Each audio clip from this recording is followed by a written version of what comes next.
Sir, saan po napupunta ang bilyon-bilyong pondo para sa baha? Inaagos doon, nag-swimming sa mga bulsa ng opisyal na buhaya sa gobyerno. Sir, kapag tumitilaok ang mga manok sa umaga, ano po ang sinisigaw niyan para sa bayan? Ibig sabihin, gigising na naman ng mga kalabaw para magtrabaho para sa mga buhaya.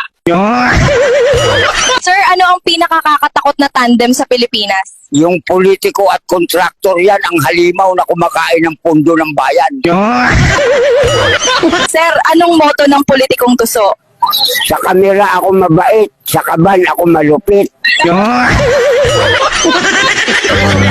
Sir, ano po ang pinagkaiba ng hustisya sa batas?